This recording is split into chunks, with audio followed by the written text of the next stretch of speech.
യാത്ര ചെയ്യുമ്പോൾ ഏറ്റവും ഭംഗിയായിട്ട് തോന്നിയിട്ടുള്ള കാര്യം എന്താണെന്ന് വെച്ചാൽ, തലേ ദിവസം നമ്മൾ എത്ര ടയർഡ് ആണെങ്കിലും പിറ്റേ ദിവസം നമുക്ക് ഒരു പ്രോപ്പർ ടാർഗറ്റും പ്ലാനൊക്കെ ഉണ്ടെങ്കിൽ എത്ര നേരത്തെ എഴുന്നേക്കണോ അത്രയും നേരം നമ്മൾ എഴുന്നേക്കും കേട്ടോ. മൻസൂർ ഇക്കാനെ ആദ്യം ഞാൻ കണ്ടപ്പോൾ തോന്നി എന്താണെന്ന് വെച്ചാൽ, പുള്ളിക്കാരൻ നല്ല റഫാണ്. ആദ്യം തന്നെ ശ്രീനഗറിൽ നിന്ന് നമ്മൾ നേരെ എത്തുക ഗാണ്ടർബാൽ എന്ന ടൗണിലേക്കാണ്. നമ്മൾ ശ്രീനഗറിലെ TRC, അതായത് ടൂറിസ്റ്റ് റിസപ്ഷൻ സെന്ററിൽ നിന്ന് രാവിലെ 8 മണിക്കാണ് യാത്ര. ശ്രീനഗറിലെ ബാട്ടമാലു എന്ന സ്ഥലത്ത് കേട്ടോ ഷെയർ ടാക്സി കിട്ടുക. ആ ഷെയർ ടാക്സി നമ്മൾ നേരെ കൊണ്ടെത്തിയ ഗാണ്ടർബാലിലെ ബിഹാമ എന്ന സ്ഥലത്തേക്കും. അങ്ങനെ മൻസൂർ ഖാനോട് ആ പർവ്വതനിരകളുടെ പേരെന്താന്ന് ചോദിച്ചപ്പോൾ ഇക്ക പറഞ്ഞ ആ പർവ്വതനിരകളുടെ പേരാണ് ഹാരാമുഖ്. കൂടാതെ നമ്മുടെ നാട്ടിലൊക്കെ ഹൈവേ ഡെവലപ്മെന്റും കാര്യങ്ങൾക്കെല്ലാം വേണ്ടിയിട്ട് മരങ്ങളും കാര്യങ്ങളൊക്കെ അവരുടെയൊക്കെ വെട്ടി മാറ്റി ഡെവലപ്മെന്റ് ആക്കുമ്പോഴും കാശ്മീരിൽ അവരുടെ തനതായ മരങ്ങളും കാര്യങ്ങളൊന്നും വെട്ടാതെ അങ്ങനെ തന്നെ സൂക്ഷിച്ചു വെച്ചിട്ടുണ്ട് കേട്ടോ. കിട്ടീലം പോലത്തെ ഒരു ബ്രിഡ്ജ്. ഈ ബ്രിഡ്ജിന്റെ പേരാണ് വെയിൽ ബ്രിഡ്ജ്. എന്താണ് ഈ വെയിൽ ബ്രിഡ്ജിന് പ്രത്യേകം ചോദിക്കുകയാണെങ്കിൽ, നമ്മൾ അമർനാഥ് ട്രിപ്പില്ലേ, ആ അമർനാഥ് ട്രിപ്പ് ഇവിടെ വെച്ചിട്ടാണ് സ്റ്റാർട്ട് ചെയ്യുക. ഈ ടണൽ കൂടി, അതായത് പണ്ടൊക്കെ സോനാമാർഗിലൊക്കെ നല്ല മഞ്ഞ് വീഴ്ചയും കാര്യങ്ങളൊക്കെ വരുന്ന സമയത്ത് നമുക്ക് അങ്ങോട്ടേക്ക് പോകാൻ പറ്റില്ലായിരുന്നു. അല്ലെങ്കിൽ ചങ്ങല ഇട്ട വണ്ടി വെച്ചിട്ടാണ് നമ്മൾ അങ്ങോട്ട് പോയിക്കൊണ്ടിരുന്നത്. നിസർക്ക പറയാണ്, വേഗമൊന്നും വരണ്ട, എനിക്ക് പോയിട്ട് വേറെ പണിയും കാര്യങ്ങളൊന്നുമില്ല, നിങ്ങൾ പോയി പയ്യെ വന്നാൽ മതി. ഹലോ ഗൈസ്, കാശ്മീരിലേക്കുള്ള സോളോ ട്രിപ്പിന്റെ 21ാമത്തെ എപ്പിസോഡാണിത്. ഈ ഒരു യാത്രയിൽ എനിക്ക് മെയിനായിട്ട് 5 ലൊക്കേഷൻസ് ആണ് കവർ ചെയ്യേണ്ടത്. അതായത് ശ്രീനഗർ, 2ാമത്തെ ഗുൽമാർഗ്, 3ാമത്തെ സോനാമാർഗ്, 4ാമത്തെ പെൽഗാം, 5ാമത്തെ ദൂദ്പത്രി. അങ്ങനെ ആദ്യത്തെ ദിവസം നമ്മൾ ശ്രീനഗർ ഫുൾ കറങ്ങി കണ്ട്, 2ാമത്തെ ദിവസം നമ്മൾ ഗുൽമാർഗും കറങ്ങി കണ്ട്.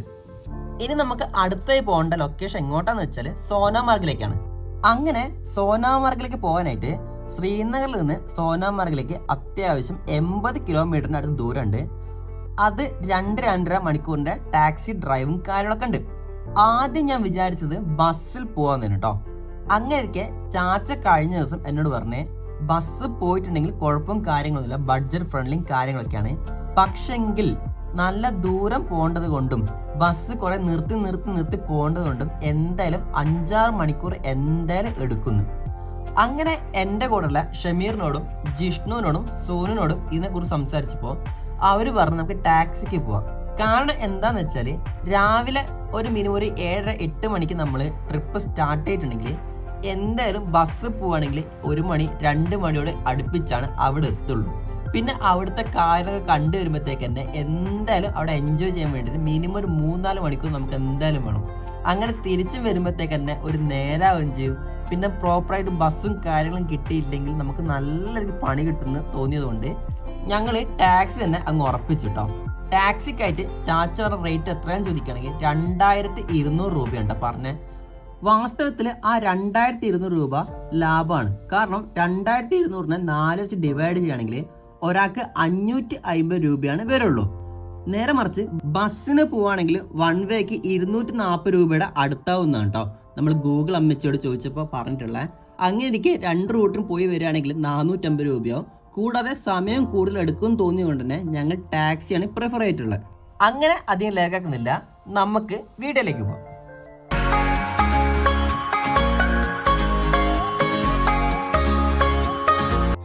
എന്നത്തെ പോലെയും ഇന്നും ശ്രീനഗറിൽ നല്ല മഴയായിരുന്നു കേട്ടോ.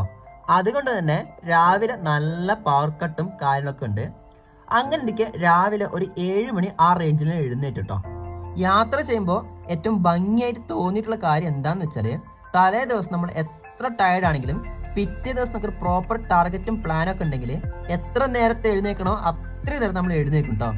എൻ്റെ കാര്യത്തിലും സെയിം തന്നെയാണ് കേട്ടോ. കാരണം എന്താന്ന് വെച്ചാൽ, ഇന്നലെ ആണെങ്കിലും മിനിയാണെങ്കിലും യാത്ര കുറേ ചെയ്തതുകൊണ്ടായിരിക്കണം നല്ല തലവേനയും കാര്യങ്ങളൊക്കെ ഉണ്ടായിരുന്നു. ഒരു വേള പനിക്ക് തന്നെ കരുതിയതുണ്ടോ.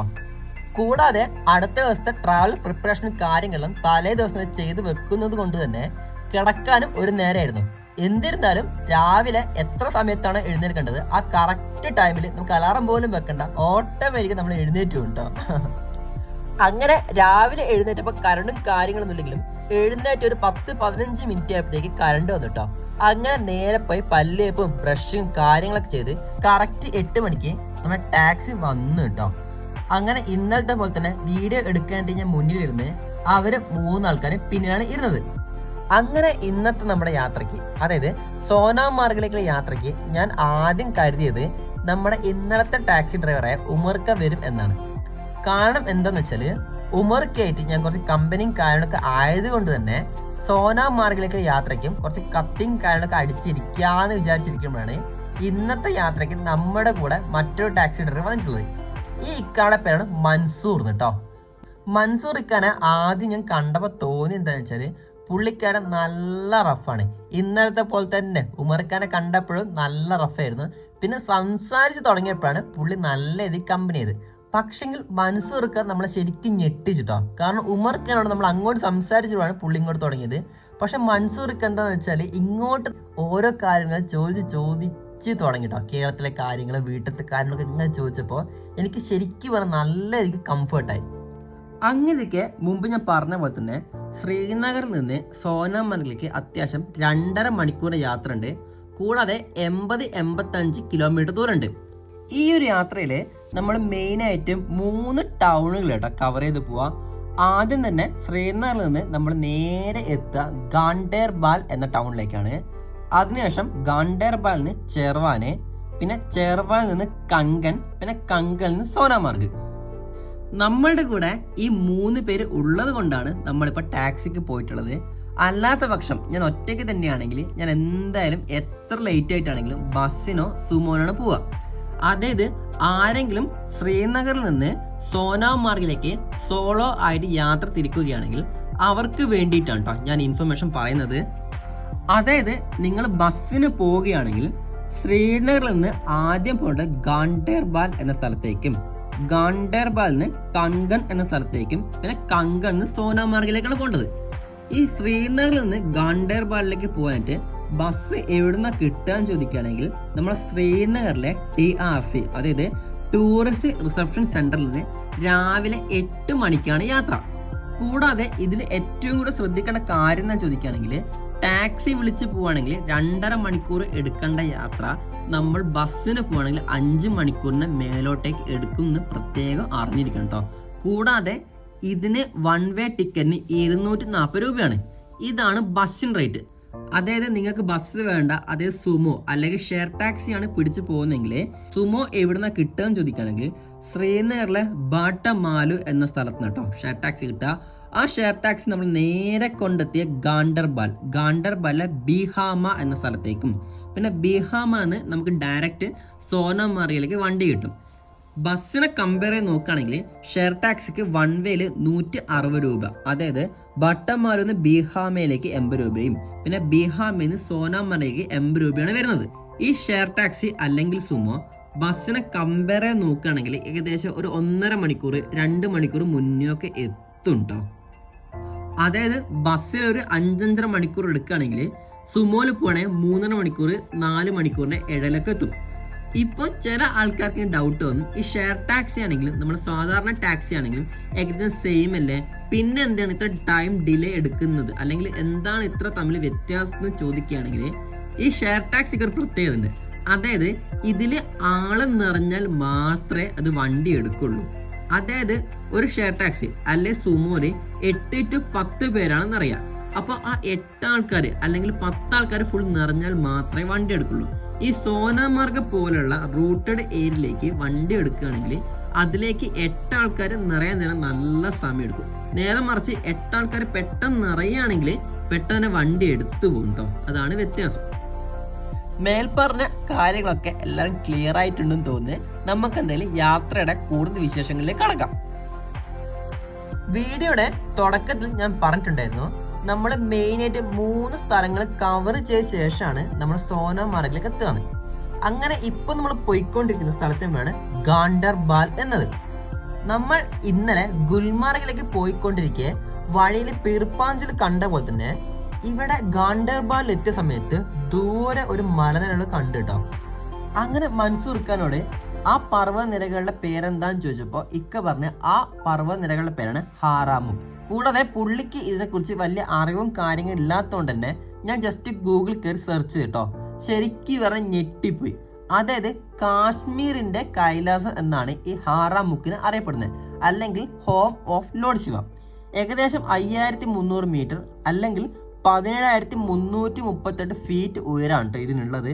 കൂടാതെ ഇത് സിന്ധ് റിവറിനും കിഷൻ ഗംഗ റിവറിനും നടുക്കായിട്ടാണ് ഈ ഹാറാമുഖ് പർവ്വതനിരകൾ സ്ഥിതി ചെയ്യുന്നത്. കൂടാതെ ഈ ഗാണ്ടർബാൽ എന്ന സ്ഥലത്തിന്റെ പ്രത്യേകത എന്താണെന്ന് ചോദിക്കുകയാണെങ്കിൽ ഇവിടെയാണ് ഈ അരിയും കാര്യങ്ങളൊക്കെ മെയിനായിട്ട് കൾട്ടിവേറ്റും കാര്യങ്ങളൊക്കെ ചെയ്യുന്നത് കേട്ടോ.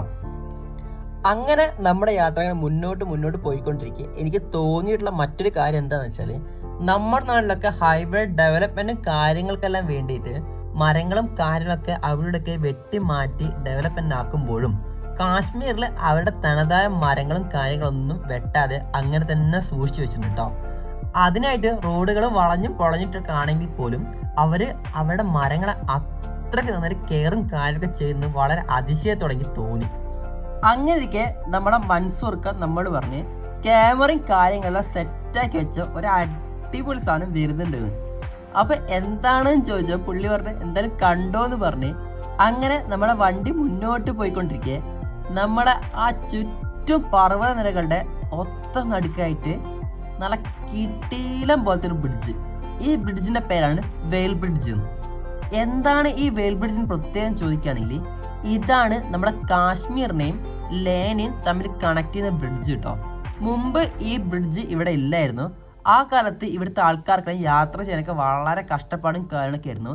ഇത് മനസ്സിലാക്കി ഇവിടുത്തെ ഗവൺമെന്റ് ഇപ്പം അടുത്താണ് ഇങ്ങനെ ബ്രിഡ്ജ് ഉണ്ടാക്കിയത്. അതോടെ ഇവിടുത്തെ ട്രാഫിക് കാര്യങ്ങളെല്ലാം പമ്പ കടന്നിട്ടോ. ദേ നോക്കിയേ, കുറെ കുതിര കുട്ടപ്പന്മാര് നമ്മുടെ വയലിൽ നിന്നിട്ട് ഇങ്ങനെ പുല്ല് തിന്നുന്നുണ്ട്. എന്തായാലും യാത്ര മുന്നോട്ട് തന്നെ. ആദ്യ വില്ലേജ് ഗാണ്ടർബാൽ കഴിഞ്ഞ ശേഷം നമ്മളിപ്പോൾ സഞ്ചരിച്ചു കൊണ്ടിരിക്കുന്നത് കങ്കൺ എന്ന് പറഞ്ഞ രണ്ടാമത്തെ വില്ലേജ് കൂടിയാണ് കേട്ടോ. മുമ്പ് പറഞ്ഞിരുന്നു ബസ് കയറുകയാണെങ്കിൽ ഈ ഗാണ്ടർബാൽ കഴിഞ്ഞിട്ട് കങ്കൺ എന്ന സ്ഥലത്താണ് നമ്മൾ വന്നിറങ്ങേണ്ടത്. ഇവിടെ നിന്നാണ് നമുക്ക് സോനമാർഗിലേക്ക് പോകേണ്ട അടുത്ത ബസ് കിട്ടുക. യാത്ര മുന്നോട്ട് പോയിക്കൊണ്ടിരിക്കുക നമ്മുടെ കണ്ണിന് ആ ഒരു വിഷ്വൽസും കാര്യങ്ങളൊക്കെ അത്രയ്ക്ക് സൂപ്പറായിരുന്നു കേട്ടോ. നിങ്ങൾക്ക് എത്രത്തോളം ക്യാപ്ചർ ചെയ്യാൻ പറ്റുന്നുണ്ടെന്നറിയില്ല. ആ ഒരു വിഷ്വൽസും കാര്യങ്ങളൊക്കെ വേറെ തന്നെ ഫീൽ ആയിരുന്നു. നമ്മൾ ഇന്നലെ ഗുൽമാർഗിലേക്ക് പോയപ്പോൾ വഴിയിൽ കുറേ വിഷ്വൽസും കാലം കണ്ടിട്ടുണ്ടെങ്കിൽ പോലും ഈ സോനാമാർഗിലേക്കുള്ള വഴി വളരെ വളരെ ഭംഗിയുണ്ടോ. കൂടാതെ നമ്മൾ മൻസൂർക്ക് പറഞ്ഞ എന്താന്ന് വെച്ചാൽ, നിങ്ങൾ ജൂൺ ജൂലൈയിൽ വരികയാണെങ്കിൽ ഈ വഴി മുഴുവൻ, അതായത് വഴി നിറയെ വലത്ത് ഭാഗത്തും ഇടത്ത് ഭാഗത്തും കാണുന്ന ആ മരങ്ങളിൽ കംപ്ലീറ്റ് പൂക്കളും കാര്യങ്ങളൊക്കെ ആയിട്ട് വേറെ തന്നെ ഭംഗിയായിരിക്കും. കൂടാതെ ആ ഒരു വഴിയിൽ മുഴുവൻ ആ പൂക്കളും കാലൊക്കെ വീണിട്ട് നമുക്ക് ആ ഒരു ഫ്രഷ്നെസ് ഇല്ല, അത് വേറെ തന്നെ ഒരു ഫീലായിരിക്കുന്നത് പുള്ളി 2-3 സ്ഥലത്ത് മാറി മാറി പറഞ്ഞിട്ടോ. അപ്പോഴൊക്കെ ഞാൻ പറഞ്ഞിട്ടുണ്ട് എന്തായാലും ജൂൺ ജൂലൈ ആ സമയമൊക്കെ ആകുമ്പോഴേക്ക് ഞാൻ എന്തായാലും ഇവിടെ ഒരിക്കൽ കൂടെ വരും. കാരണം മഞ്ഞ് പോച്ച കാശ്മീരിൽ മാത്രമേ കണ്ടിട്ടുള്ളൂ. ഞാൻ പച്ച പോച്ച കാശ്മീരിനെ ജീവിതത്തിൽ ഒരിക്കലെങ്കിലും കാണണമെന്ന് അത്രയ്ക്ക് ആഗ്രഹം വന്നു തുടങ്ങി. ഇപ്പൊ നമ്മൾ സഞ്ചരിച്ചുകൊണ്ടിരിക്കുന്ന സ്ഥലത്തിന്റെ പേരാണ് മാമർ. മ്യാൻമർ അല്ല കേട്ടോ, മാമർ. അതായത് ഇവിടെയാണ് ഈ കാശ്മീരിൽ ചേരി പ്രദേശങ്ങളും കാര്യങ്ങളൊക്കെ ഉള്ളത്. അതായത് സൗത്തിലേക്കൊക്കെ നോക്കുകയാണെങ്കിൽ ഈ ധാരാവി പോലത്തെ ചേരി പ്രദേശം കാര്യങ്ങളൊക്കെ ഫുൾ കച്ചറും കാര്യങ്ങളൊക്കെ ആണെങ്കിൽ ഇവിടെ അത്ര ചേരി പ്രദേശം ആണെങ്കിൽ പോലും വലിയ രീതിയിൽ കച്ചറും കാര്യങ്ങളൊന്നും ഇല്ല കേട്ടോ. കൂടാതെ ആ ചേരി പ്രദേശങ്ങളിലൊന്നും അത്രത്തോളം പോപ്പുലേഷനും കാര്യങ്ങളും ഇല്ലാത്തതുകൊണ്ട് തന്നെ ആ ഒരു നീറ്റ്നെസ്സും കാര്യങ്ങളും നല്ല രീതിക്ക് ഇവർ മെയിൻറ്റെയിൻ ചെയ്ത് കൊണ്ടുപോകുന്നുണ്ട്. വാസ്തവത്തിൽ നമ്മളെ വണ്ടി മുന്നോട്ട് പോയിക്കൊണ്ടിരിക്കെ ആ ഒരു മഞ്ഞിന്റെ ക്വാളിറ്റി ഇല്ലേ, അത് കൂടി വന്നുകൊണ്ട് കേട്ടോ. കൂടാതെ ഞാൻ കണ്ട മറ്റൊരു കാര്യം എന്താ നിൽക്കുകയാണെങ്കിൽ, നമ്മളെ മേലുള്ള മേഘങ്ങളൊക്കെ അതായത് മൗണ്ടൈൻ്റെ തൊട്ട് താഴെയായിട്ട് ഇങ്ങനെ വിസിബിളായിട്ട് വരിക. കൂടാതെ നമ്മളിപ്പോൾ മേലോട്ടൊരു കുന്ന് കയറി പോകുമ്പോൾ അവിടെ ഒരു ബോർഡ് കണ്ടതാണ്. ഏകദേശം ലേയിലേക്ക് 381 കിലോമീറ്റർ, കാർഗിലേക്ക് 155 കിലോമീറ്റർ, ദ്രാസിലേക്ക് 98 കിലോമീറ്റർ, അങ്ങനെ കേട്ടോ. നമ്മൾ ഈ ഭാഗങ്ങളൊക്കെ അല്ലെങ്കിൽ കാർഗിൽ യുദ്ധം അങ്ങനത്തെ കാര്യങ്ങളൊക്കെ നമ്മൾ പുസ്തകത്തിലും പിന്നെ യൂട്യൂബിലും അവിടെ കണ്ടിട്ടുള്ളൂ. ആ ഒരു സ്ഥലങ്ങളിലൊക്കെയാണ് നമ്മളിങ്ങനെ പോയിക്കൊണ്ടിരിക്കുന്നതെന്നൊക്കെ അറിയുമ്പോഴല്ലേ നമുക്ക് ഉള്ളിൻ്റെ ഉള്ളൊരു ഹാപ്പിനെസ് വരാണ്ട്. ഞാൻ എപ്പോഴും പറയുന്ന കാര്യമാണ്, നമ്മളെ ലൈഫ് വളരെ മാജിക്കാണ്. നമ്മൾ എവിടെ എത്തുന്നോ, എങ്ങനെ എത്തുന്നോ, അല്ലെ നമ്മുടെ ലൈഫിൽ എന്തൊക്കെ മാറ്റം വരുന്നു ഒരിക്കലും പ്രഡിക്റ്റബിൾ അല്ല, അത് വളരെ അൺപ്രഡിക്റ്റബിൾ ആണ്. അപ്പോൾ നമ്മൾ എപ്പോഴും നമ്മുടെ ലൈഫിനെ എപ്പോഴും ചേർത്ത് പിടിച്ചുകൊണ്ടിരിക്കുക. നമുക്ക് ഇന്നുള്ള ആ ബുദ്ധിമുട്ടും കാര്യങ്ങളൊക്കെ പോയിട്ട് നാളെ നമുക്ക് നല്ലൊരു ഫ്യൂച്ചറും കാര്യങ്ങളൊക്കെ വരുന്ന ഉറപ്പിച്ചിരുത്തുക. കൂടാതെ എപ്പോഴും പറയുന്നത് വെച്ചാൽ മനസ്സിൽ എപ്പോഴും ഓർത്തിരിക്കുക, ഈ നിമിഷം കടന്നു.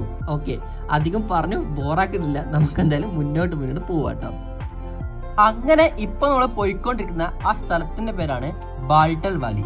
ഈ ബാൾട്ടൽ വാലിന്റെ പ്രത്യേകത എന്താണെന്ന് ചോദിക്കുകയാണെങ്കിൽ, നമ്മൾ അമർനാഥ് ട്രിപ്പില്ലേ, ആ അമർനാഥ് ട്രിപ്പ് ഇവിടെ വെച്ചിട്ടാണ് സ്റ്റാർട്ട് ചെയ്യുക. നമ്മളെ ഈ മഞ്ഞൊക്കെ പോയി ജൂൺ ജൂലൈ ആ മാസമൊക്കെ ആവുന്ന സമയത്ത് ഇവിടെ കുറെ ടെന്റും കാര്യങ്ങളൊക്കെ ഇട്ടിട്ട് പിൽഗ്രിംസും കാര്യങ്ങളൊക്കെ, അതായത് തീർത്ഥാടകരും കാര്യങ്ങളൊക്കെ ഇവിടെ വന്നിട്ട് ഇവിടെ നിന്നാണ് അമർനാഥ് ട്രിപ്പ് സ്റ്റാർട്ട് ചെയ്യുക. അങ്ങനെ നമ്മളെ വണ്ടി ഇപ്പൊ ഗാൻഡർ വാലിയും കങ്കനും മാൻമറും ബാൾട്ടൽ വാലിയും ഒക്കെ കടന്ന് ഇപ്പൊ നമ്മൾ സോനാമാർഗിന്റെ തൊട്ട് അടുത്തെത്തിയിട്ടുണ്ട് കേട്ടോ. അങ്ങനെ ഇപ്പൊ നിങ്ങൾ മുന്നിൽ കണ്ടുകൊണ്ടിരിക്കുന്ന ആ ടണലാണ് സോനാമാർഗ് ടണൽ. ഏകദേശം 4-5 മാസം മുന്നേ ഈ ടണൽ ഇനോഗ്രേഷൻ കാര്യങ്ങളൊന്നും ചെയ്തിട്ടില്ല കേട്ടോ. ഇപ്പൊ അടുത്താണ് നമ്മളെ പ്രധാനമന്ത്രി നരേന്ദ്രമോദി ഈ ടണൽ ഇനോഗ്രേറ്റ് ചെയ്തത്. ഈ ടണലിന്റെ ഏറ്റവും വലിയ ഉപകാരം എന്താണെന്ന് ചോദിക്കുകയാണെങ്കിൽ, ഈ ടണൽ കൂടി, അതായത് പണ്ടൊക്കെ സോനാമാർഗിലൊക്കെ നല്ല മഞ്ഞ് വീഴ്ചയും കാര്യങ്ങളൊക്കെ വരുന്ന സമയത്ത് നമുക്ക് അങ്ങോട്ടേക്ക് പോകാൻ പറ്റില്ലായിരുന്നു. അല്ലെങ്കിൽ ചങ്ങലയിട്ട വണ്ടി വെച്ചിട്ടാണ് നമ്മൾ അങ്ങോട്ട് പോയിക്കൊണ്ടിരുന്നത്. ആ ഒരു വണ്ടി കയറി പോകാനായിട്ട് നമ്മൾ 6000-7000 രൂപയൊക്കെ എക്സ്ട്രാ കൊടുക്കണമായിരുന്നു. ഈ ടണൽ വന്നതോട് കൂടിയിട്ട് ഈ ടണലിൻ്റെ അടിയിൽ മഞ്ഞ് വീഴ്ചയും കാര്യങ്ങളൊന്നും ഇല്ലല്ലോ. അതുകൊണ്ട് തന്നെ നമ്മൾ ആ എക്സ്ട്രാ പൈസ കൊടുക്കുന്ന ആ യൂണിയൻ ടാക്സിക്കാർക്ക്, ഞാൻ കഴിഞ്ഞ വീഡിയോയിൽ അത് ഗുൽമാർഗ് പോയപ്പോൾ നമ്മൾ പറഞ്ഞിട്ടുള്ളതാണ്, 13 കിലോമീറ്റർ നമ്മൾ 3000 രൂപയാണ് ടോട്ടൽ കൊടുത്തിട്ടുള്ളത്. ആ ഒരു എമൗണ്ട് നമുക്കിവിടെ കുറച്ച് കിട്ടും. അങ്ങനെ നമുക്ക് ഈ ബാൾട്ടൽ വാലി അല്ലെങ്കിൽ ഈ ഒരു സ്ഥലത്ത് നിന്ന് പ്രോപ്പർ സോനാമാർഗിലേക്ക് നമുക്ക് ഒരു എക്സ്ട്രാ പേയ്മെന്റും കാര്യങ്ങളൊന്നും കൊടുക്കാതെ ഡയറക്റ്റ് തന്നെ ഏസും കാര്യങ്ങളൊക്കെ ഉണ്ട് കേട്ടോ. സോനാമാർഗിന്റെ ആ ടണലിന്റെ അവസാനത്തെയപ്പോൾ എൻ്റെ സാറേ, ശരിക്കും പറഞ്ഞാൽ സ്വിച്ചിട്ട പോലെ ക്ലൈമറ്റ് മാറി. അത്രയ്ക്ക് നേരം നമ്മളെ ചുറ്റും കാര്യങ്ങളൊക്കെ അവിടെ ഇവിടെയൊക്കെ ആയിട്ട് മഞ്ഞും കാലം കണ്ടിട്ടുള്ളൂ. പക്ഷെങ്കിൽ ആ ഒരു ടണൽ കഴിഞ്ഞപ്പോഴേക്കും നമ്മൾ വേറെ തന്നെ ഒരു ലോകത്തെത്തിയ ഫീല്. അങ്ങനെ കൂടുതൽ കാര്യങ്ങളൊന്നും പറയാനില്ല. എന്തായാലും നമ്മളെ വണ്ടി നേരെ പാർക്കിലേക്ക് കയറ്റിയിട്ട് നമ്മൾ ഇന്നലത്തെ പോലെ തന്നെ, അല്ലെങ്കിൽ ഇന്നലത്തെക്കാളും അടിപൊളിയാണ് സോനമാർഗ് ഗുൽമാർഗിനേക്കാളും. അപ്പോൾ നമ്മൾ തകർക്കാനുള്ള പരിപാടിയാണ്. അങ്ങനെ മൻസൂർക്കാണ് പറഞ്ഞത്, നിങ്ങൾ പാർക്കിൽ വെയിറ്റ് ചെയ്യും, ഞങ്ങൾ വേഗം വരാം. അപ്പം മൻസൂർക്ക് പറയാണ്, വേഗമൊന്നും വരണ്ട, എനിക്ക് പോയിട്ട് വേറെ പണിയും കാര്യങ്ങളൊന്നുമില്ല, നിങ്ങൾ പോയി പയ്യെ വന്നാൽ മതി. അങ്ങനെ ഞങ്ങൾ സെറ്റായിട്ട് പുറത്തേക്ക് ഇറങ്ങി കേട്ടോ. അപ്പോൾ ഇതിലെ കൂടുതൽ വിശേഷങ്ങളും കാര്യങ്ങളൊക്കെ നമുക്ക് അടുത്ത എപ്പിസോഡ് പറയാം. അപ്പോൾ അടുത്ത എപ്പിസോഡ് കാണുന്നതായിരിക്കും. ടാറ്റാ.